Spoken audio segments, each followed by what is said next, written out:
तो आज के इस वीडियो में मैं एक्सप्लेन करने वाला हूँ हाल ही में रिलीज हुई एक रोमांटिक ड्रामा फिल्म। इस फिल्म का नाम है धड़क 2। तो अगर आपको ये वीडियो पसंद आती है तो वीडियो को लाइक कर दें और चैनल को भी सब्सक्राइब कर दें। कहानी की शुरुआत होती है एक लड़के और एक लड़की को दिखाते हुए जो आपस में टाइम स्पेंड कर रहे थे। फिर वो लड़की तुरंत वहाँ से निकल जाती है क्योंकि उसे देर हो रही थी। दोनों एक दूसरे से बहुत प्यार करते हैं और आई लव यू बोलकर लड़की चली जाती है। उसके जाते ही वहाँ एक आदमी आता है जिसका नाम शंकर होता है। वो लड़के को खाना डिलीवर करने आया था। लड़का थोड़ा चौंक जाता है क्योंकि उसने खाना ऑर्डर नहीं किया। फिर भी वो खाना ले लेता है ये सोचकर कि शायद उसकी गर्लफ्रेंड ने मंगाया होगा। शंकर की नजर जाती है दरवाजे पर लिखे जय भीम और बाहर पड़ी खाली बोतल पर। लड़का पैसे दे देता है और शंकर वहां से चला जाता है, लेकिन थोड़ी दूर जाकर वो खड़ा हो जाता है और छिपकर उस लड़के को देखने लगता है। जैसे ही वो लड़का बाहर निकलता है शंकर उसे धक्का दे देता है और वो लड़का तीसरी मंजिल से गिरकर मर जाता है। इसके बाद उसी दिन ये खबर फैल जाती है जो कि नीलेश और उसके दोनों दोस्त सुन रहे होते हैं। फिर वो लोग एक घर के बाहर जाते हैं जहाँ हल्दी की सेरेमनी हो रही थी और वहीं पर वो लोग बैंड बाजा बजा रहे थे। उसी घर में हम विधि नाम की लड़की को भी देखते हैं, शायद उसी की बहन की हल्दी है। वो भी नाच रही होती है। तभी नीलेश की नजर उसी पर पड़ती है। दोनों एक दूसरे को देखते हैं। विधि नीलेश के पास जाती है और उसका नंबर मांगती है। फिर उसकी तारीफ करने लगती है कि तुम ढोल बहुत अच्छा बजाते हो, मैं तुम्हें एडवांस में बुक कर रही हूँ, शादी के दिन जरूर आना। अगले दिन नीलेश अपने एडमिशन के लिए लॉ यूनिवर्सिटी जाता है। उसकी मम्मी उसे समझा देती है डरना बिल्कुल नहीं। नीलेश प्रिंसिपल हैदर अंसारी से मिलता है और कहता है वो एडमिशन के लिए आया है। वो अपने सारे सर्टिफिकेट्स दिखाता है। प्रिंसिपल देखते हैं कि नीलेश के मार्क्स काफी अच्छे हैं। उसे देखकर वो कहते हैं क्यों बेकार एक सीट बर्बाद कर रहे हो, तुम्हें भी तो नेता ही बनना होगा, फिर बाद में जाके तुम प्रोटेस्ट करोगे।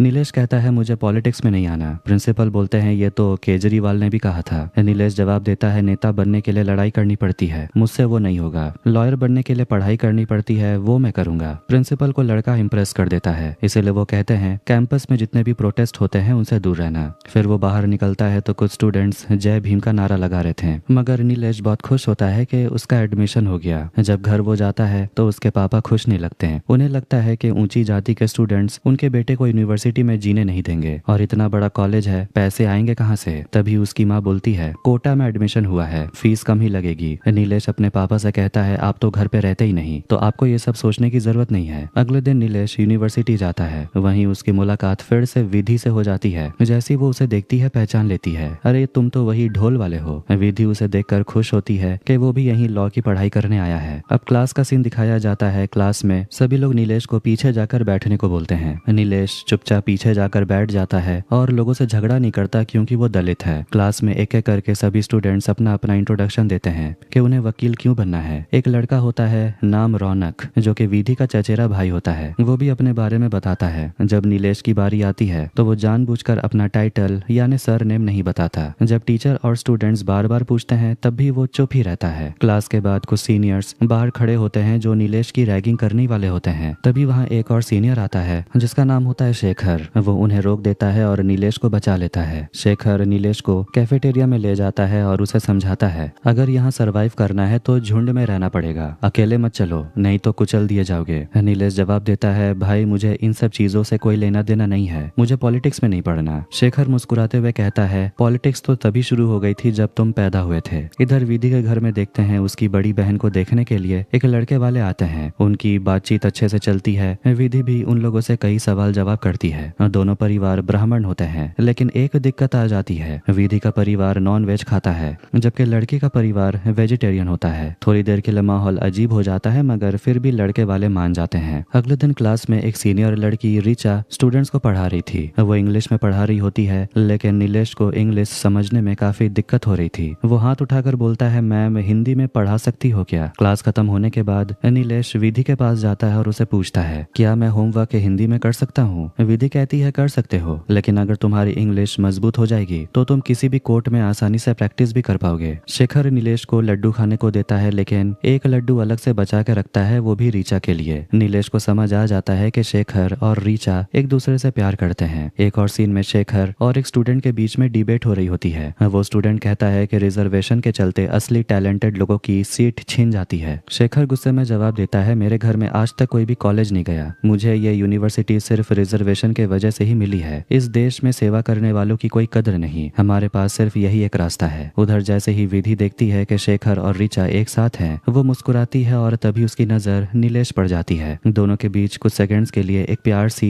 नजरबाजी होती है। विधि नीलेश को नदी किनारे ले जाती है। वहाँ दोनों साथ घूमते हैं, बातें करते हैं, फिर एक दूसरी जगह भी जाते हैं जहाँ कपल्स बैठे होते हैं। विधि बहुत सारे सवाल पूछती है, कभी पढ़ाई को लेकर, कभी बचपन के बारे में, कभी अपने सपनों को लेकर। नीलेश को अच्छा लगता है कि विधि उसे लगातार बात करते रहती है। उसे लगता है कि कोई है जो उसे बात करना चाहती है। नीलेश हंसते हुए उसे पूछता है, तुम्हारा भी किसी से कुछ चल रहा है क्या? विधि कहती है, ब्रेकअप हो गया। नीलेश थोड़ा सीरियस होकर पूछता है, क्यों? विधि जवाब देती है, उसे एक बीमारी थी, मर्दों वाली, टॉक्सिक मैस्कुलिनिटी। नीलेश को समझ नहीं आता तो विधि उसकी तरफ देखकर हंसते हुए कहती है, चिंता मत करो, तुम बिल्कुल परफेक्ट हो। इसके बाद हम फिर से उसी सीरियल किलर शंकर को देखते हैं, जो कि इस बार एक परिवार के घर पे आता है। वहाँ का माहौल भारी था, घर में मातम सा फैला हुआ था। घर की एक लड़की मर चुकी थी और उसे मारने वाला कोई और नहीं बल्कि उसका अपना भाई था। असल में वो लड़की एक छोटी जाति के लड़के से प्यार करती थी। जब भाई को ये बात पता चली तो उसने पहले तो बहुत समझाने की कोशिश की, लेकिन बात इतनी बढ़ गई कि भाई बहन में गर्मा गर्मी हो गई और हाथापाई भी हुई। उसी दौरान लड़की का सिर दीवार से टकराया और उसकी मौत हो गई। शंकर बड़े ही ठंडे बेरहम लहजे में उस लड़के से कहता है, चिंता मत करो, इज्जत बचाने के लिए कभी कभी ये करना ही पड़ता है। फिर शंकर उस लड़की की लाश को अंदर के कमरे में ले जाता है और उसे फांसी पर लटका देता है ताकि ऐसा लगे कि उस लड़की ने खुद को मारा। तभी अचानक वो लड़की हिलने लगती है, यानी वो मरी नहीं थी। मगर शंकर बिना कुछ बोले उसे वैसे ही फांसी पर लटकता छोड़ देता है, क्योंकि उसके हिसाब से गलती लड़की की थी। उसने एक छोटी जाति के लड़के से प्यार किया। शंकर इतना बेरहम इसीलिए है क्योंकि वो खुद कभी अपनी बहन को भी मार चुका है। इसी कारण के वजह से अगली सुबह शंकर अपने घर लौटता है तो वहाँ उसकी छोटी सी बेटी एक गमले में खीरा या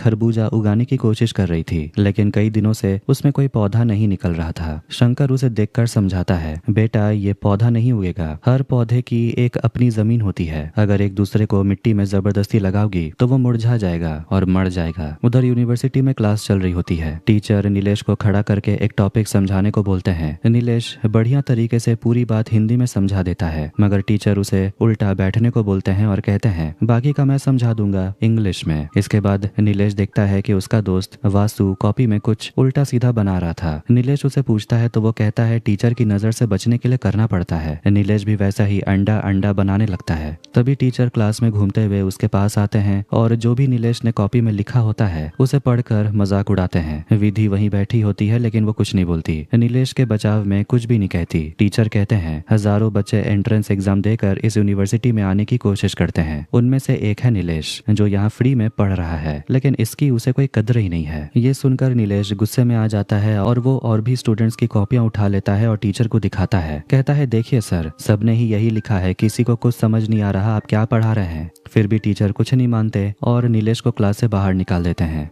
बाद में विधि नीलेश से मिलने आती है। नीलेश उदास होता है, कहता है, सब यही कहते हैं कि मैंने किसी और की जगह ले ली है, ये जगह मेरी है ही नहीं, मुझे तो ये भी नहीं पता कि मेरी असली जगह है कहाँ। फिर वो विधि को अपने डॉग बिरजू की कहानी सुनाता है जिससे वो बहुत प्यार करता था। एक दिन नीलेश अपने दोस्तों और बिरजू के साथ एक छोटे से तालाब के किनारे बैठा हुआ था। तभी अचानक बिरजू कहीं चला जाता है। थोड़ी देर के बाद तालाब के दूसरी तरफ कुछ लोग आते हैं। नीलेश यह देखकर उठने लगता है क्योंकि वो उन लोगों से पंगा नहीं लेना चाहता। असल में वो सभी लोग ऊंची जाति के लोग थे, लेकिन फिर वही लोग उसी तालाब में पेशाब करने लगते हैं जिसमें नीलेश और उसके दोस्त नहाने के लिए आए थे। बिना कुछ बोले वहां से वो लोग चले जाते हैं। इसके बाद सब बिरजू को ढूंढने लगते हैं। थोड़ी देर के बाद उन्हें बिरजू दिखता है, वो भी एक पटरी से बंधा हुआ और सामने से ट्रेन आती दिख रही होती है। नीलेश बिरजू को बचा नहीं पाता और ट्रेन बिरजू के ऊपर से गुजर जाती है। ये कहानी सुनकर विधि भी बहुत इमोशनल हो गई थी। बिरजू को दफनाने के वक्त पुलिस वाले नीलेश और उसके दोस्त सभी को झूठी चोरी के इल्जाम में पकड़ लेते हैं। जब नीलेश की माँ इसका विरोध करती है तो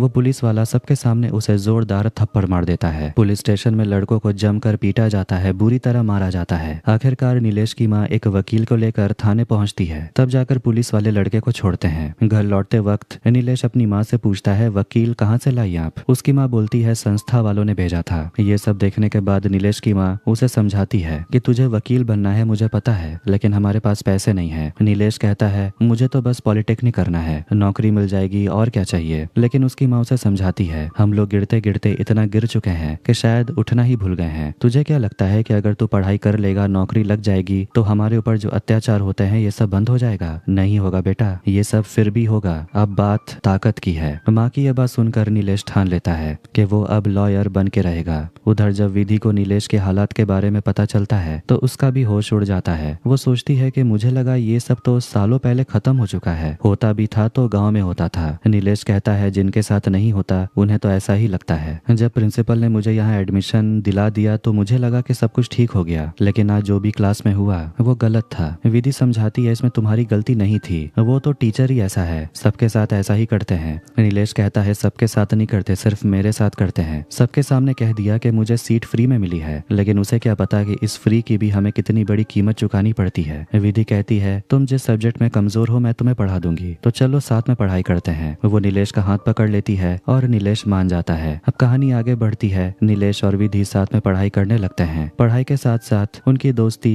गहराती जाती है और वो धीरे धीरे एक दूसरे के और करीब आने लगते हैं। फिर एग्जाम होते हैं और नीलेश पास हो जाता है और अब तो वो खड़ूस टीचर भी काफी खुश था। एक दिन नीलेश, विधि, वासु, शेखर और ऋचा सब मिलकर मेला घूमने के लिए गए थे। उसी मेले में सीरियल किलर शंकर भी मौजूद होता है, जिसकी नजर एक कपल पर पड़ती है। इधर विधि के घर में उसकी दीदी की शादी की तैयारी चल रही थी। वो अपने पापा से कहती है कि वो शादी में नीलेश और वासु को बुलाना चाहती है। जब पापा पूरा नाम पूछते हैं तो विधि कहती है नीलेश अहिरवार। इतना सुनते ही पापा और रौनक एक दूसरे का शक्ल देखने लगते हैं, क्योंकि अहिरवार दलित कम्युनिटी से आते हैं। अंदर कमरे में विधि अपनी दीदी के साथ बातें कर रही थी। दीदी उसे पूछती है ये नीलेश कौन है? विधि कहती है बस दोस्त है। फिर वो उल्टा अपनी दीदी से सवाल करती है आप उस लड़के से शादी कैसे कर सकती हो जिसे आप बस 2-3 बार ही मिली हो? दीदी जवाब देती है लड़का अच्छा है, उसका परिवार भी अच्छा है, तो फिर प्रॉब्लम क्या है? तभी अंदर रौनक आ जाता है और गुस्से में विधि से कहता है सुधर जा, अच्छा हुआ कि चाची यानी कि विधि की माँ अब इस दुनिया में नहीं है, वरना वो होती तो जीते जी मर जाती। विधि ये सुनकर काफी गुस्से में आ जाती है और वो नाराज हो जाती है। अगले दिन विधि यूनिवर्सिटी पहुंचती है तो वो अपनी दीदी की शादी का इनविटेशन कार्ड नीलेश को देती है। नीलेश कार्ड पढ़ने लगता है और उसमें उसकी माँ के नाम के आगे लेट लिखा हुआ था। तब विधि बताती है कि जब वो 8 साल की थी तब उसकी माँ को कैंसर हो गया था।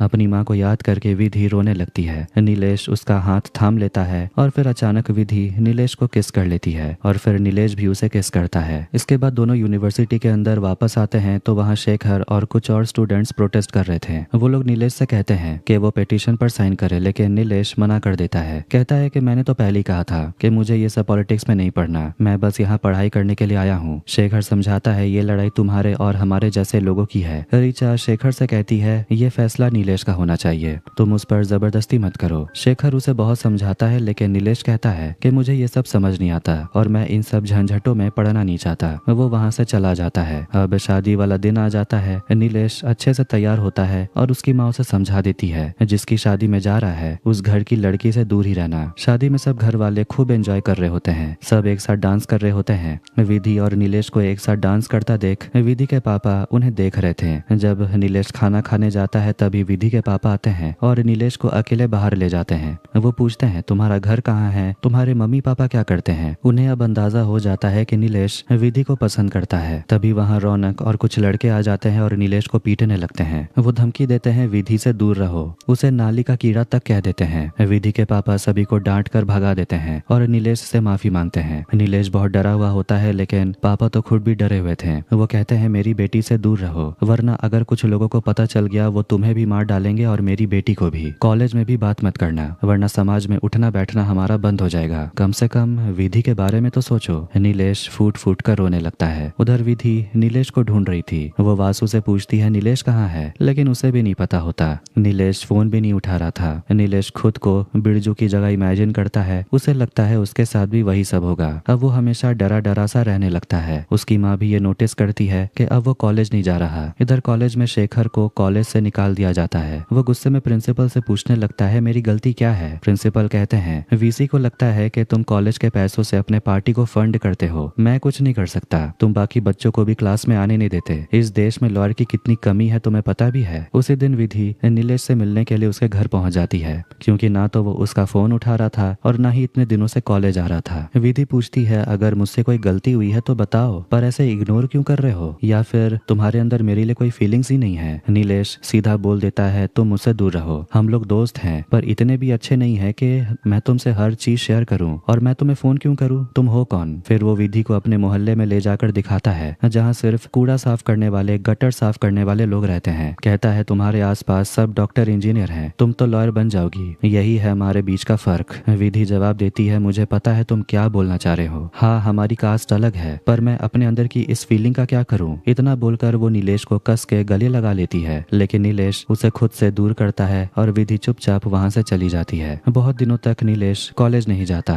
और विधि भी उसे बहुत मिस करने लगती है। फिर एक दिन सभी लोग अपने क्लास में होते हैं। एक डिबेट के दौरान विधि और नीलेश के बीच झगड़ा हो जाता है। वहाँ प्रैक्टिस के लिए ही जज बना होता है रौनक, जो हमेशा अपनी बहन विधि का ही साइड लेता है। इससे गुस्से में आकर नीलेश रौनक का नाक तोड़ देता है। प्रिंसिपल बहुत गुस्से में आ जाते हैं और कहते हैं अपने पापा को कॉलेज बुलाना। ऋचा किसी तरह सिचुएशन को संभाल लेती है। फिर वासु नीलेश से मिलने के लिए जाता है और पूछता है कि आखिर चल क्या रहा है तेरे साथ। नीलेश बहुत दुखी होता है, उसे लगता है कि अब उसे कॉलेज से निकाल दिया जाएगा। वासु मुस्कुराता है और उसे एक सलून में ले जाता है जहाँ शंकर होता है। वासु नीलेश को शंकर से मिलवाता है और कहता है हमारे घर का सारा फर्नीचर इन्होंने ही बनाया है, बहुत सीधे साधे आदमी है। वो सलून चलाने वाले आदमी से मिलते हैं और वही आदमी अगली सुबह नीलेश का पापा बनकर कॉलेज पहुंच जाता है। प्रिंसिपल के सामने वो नीलेश को पीटने लगता है, लेकिन प्रिंसिपल उन्हें रोकते हैं और आखिर में वो नीलेश को माफ कर देते हैं। अब नीलेश सस्पेंड नहीं होगा। वो हिम्मत जुटाकर विधि को कॉल करता है, लेकिन बोल नहीं पाता। अगले दिन कॉलेज जाते वक्त वो शेखर को सड़क किनारे बैठा देखता है। शेखर के पास पार्टी चलाने के लिए पैसे भी नहीं है और हालत ऐसी हो गई है कि उसे भीख मांगनी पड़ रही है। उस दिन नीलेश क्लास में जाकर रौनक की सीट पर बैठ जाता है। रौनक कहता है हट, लेकिन नीलेश हटने से इनकार कर देता है। दोनों में लड़ाई हो जाती है। विधि अपने भाई को रोकती है, तभी उसे पता चलता है कि शादी में नीलेश के साथ कुछ तो हुआ था।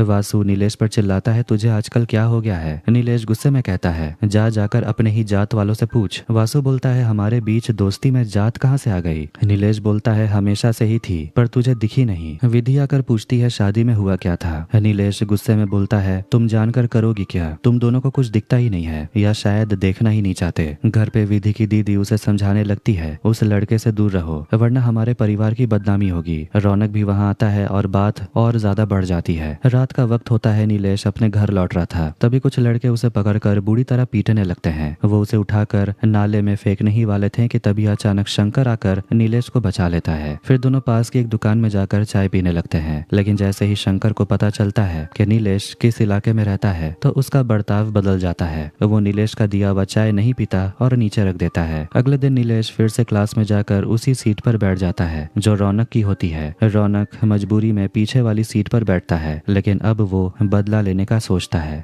जैसे ही क्लास खत्म होती है रौनक अचानक नीलेश पर काले रंग का पेंट फेंक देता है। पूरे कॉलेज में नीलेश की बुरी तरह बेइज्जती हो जाती है। विधि ये सब देख लेती और समझ जाती है कि ये सब उसके भाई रौनक ने किया है। गुस्से में विधि और वासु जाकर सीधे रौनक से लड़ने लगते हैं। वो धमकी देते हैं कि अगर दोबारा कुछ किया तो पुलिस में शिकायत कर देंगे। बात बढ़ जाती है और वहाँ झगड़ा शुरू हो जाता है। तभी नीलेश आता है और बदले में रौनक के चेहरे पर काला पेंट फेंक देता है। रात को नीलेश अपने पापा से मिलने जाता है, जो किसी इवेंट में लड़की बनकर डांस कर रहे थे। वहाँ वो अपने पापा से कहता है कि कल उन्हें कॉलेज में जाना होगा। अगले दिन रौनक को कॉलेज से सस्पेंड कर दिया जाता है। गुस्से में रौनक प्रिंसिपल को धमकाता है कि जो आप कर रहे हो वो सही नहीं है। फिर वो गुस्से में नीलेश के पापा को घूरता है और वहाँ से चला जाता है। नीलेश के पापा प्रिंसिपल से कहते हैं मैंने अपने बेटे को बहुत समझाया कि पढ़ाई से कुछ नहीं होता, पर उसे लगता है कि कॉलेज उसकी जिंदगी बदल देगा, शायद सच में बदल दे, एक मौका उसे दे दीजिए। प्रिंसिपल इमोशनल हो जाते हैं और मान जाते हैं। पापा के जाने के बाद प्रिंसिपल नीलेश से पूछते हैं पहले तुम किसी और को लेकर आए थे, क्या तुम्हें अपने पापा से शर्म आती है? शायद तुम्हें अपने ही पहचान से शर्म आती है। फिर वो बताते हैं मेरी हालात भी तुम जैसी ही थी, लेकिन आज वो लोग मेरे सामने अपना सिर झुकाते हैं अपने बच्चों के एडमिशन के लिए। अगर लड़ने और मरने में किसी एक को चुनना हो तो हमेशा लड़ना।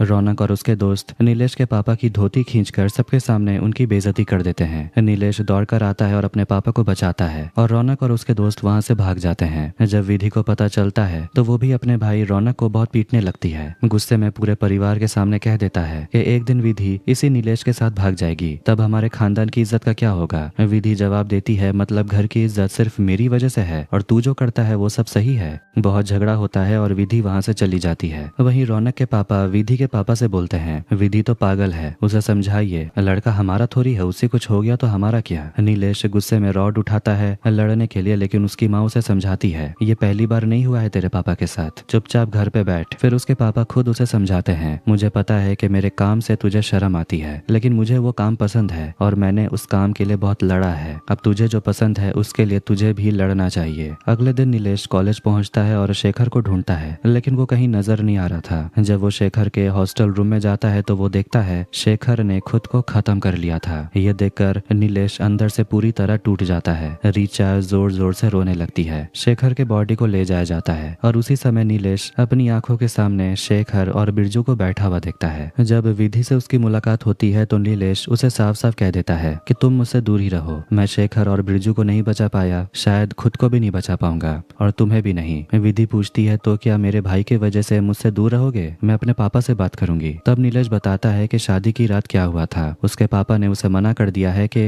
विधि से दूर ही रहना। ये सुनकर विधि नाराज हो जाती है। उसके बाद रास्ते में नीलेश देखता है कि शंकर बाइक से गिर जाता है। वो दौड़कर उसकी मदद करता है, लेकिन असल में शंकर को अपना अगला शिकार मिल चुका था। वो था नीलेश। ये सारा प्लान रौनक का था, जिसने शंकर को सुपारी दी थी। शंकर धोखे से नीलेश को बेहोश कर देता है और उसे रेलवे ट्रैक पर बांध देता है। फिर वहीं बैठकर ट्रेन के आने का इंतजार करने लगता है। जैसे ही ट्रेन पास आती है नीलेश किसी तरह खुद को छुड़ाकर वहां से भागता है। शंकर उसका पीछा करता है। नीलेश बार बार पूछता है तुम मुझे मारना क्यों चाहते हो? तभी उसे अपनी माँ की कही गई बात याद आती है, या तो मरना या फिर मारना। बस इस बार वो हिम्मत करता है और शंकर की जोरदार पिटाई करता है और उसे अधमरा छोड़कर वो सीधा रौनक के पीछे दौड़ता है, जो ये चेक करने आया था कि नीलेश मरा है या नहीं। रौनक जैसे तैसे अपने घर पहुंचता है, लेकिन नीलेश उसके पीछे पीछे वहीं पहुंच जाता है और उसे मार मार कर खून से लथपथ कर देता है। सब घर वाले नीलेश को रोकते हैं और आखिरकार वो रौनक को छोड़ देता है। तभी विधि सामने आती है और नीलेश विधि को उसके पापा की सारी सच्चाई बता देता है कि शादी की रात क्या हुआ था। विधि के पापा शर्म से झुक जाते हैं। नीलेश सबके सामने कहता है पापा के कहने पर मैं विधि से दूर रहा, लेकिन फिर भी मुझे मारा गया, कीचड़ में घसीटा गया, मेरे पापा के कपड़े तक उतरवा दिए गए और आज तो मेरी जान लेने की कोशिश की गई। वो कहता है कि मैं गांव में पैदा हुआ था,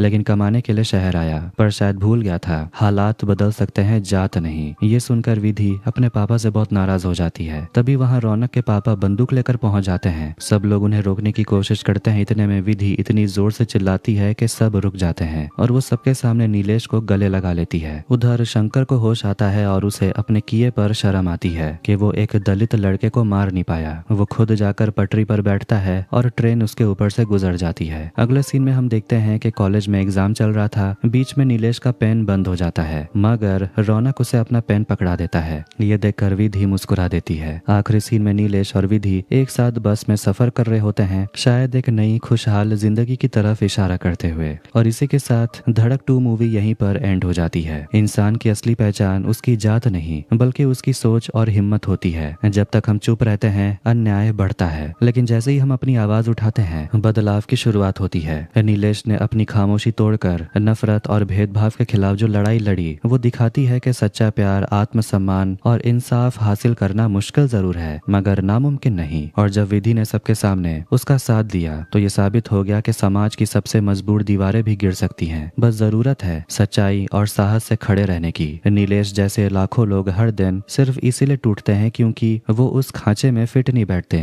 जो समाज ने बनाकर रखे हैं। लेकिन जब कोई अपनी तकलीफों को अपनी ही ताकत बना लेता है तो वो सिर्फ खुद नहीं बल्कि औरों के लिए भी रास्ता खोलता है। विधि का साथ दिखाता है कि अगर सोच बदले तो दुनिया बदली जा सकती है। ये कहानी हमें ये भी याद दिलाती है कि सच्चा इंसाफ तब होता है जब हम किसी को बराबरी के नजरों से देखना सीखें, ना ऊंचा ना नीचा, बस इंसान की तरह। आज की वीडियो यहीं पर एंड करते हैं। वीडियो अच्छा लगा तो वीडियो को लाइक कर दें, चैनल को सब्सक्राइब कर दें। मिलते हैं नेक्स्ट वीडियो में। Take care.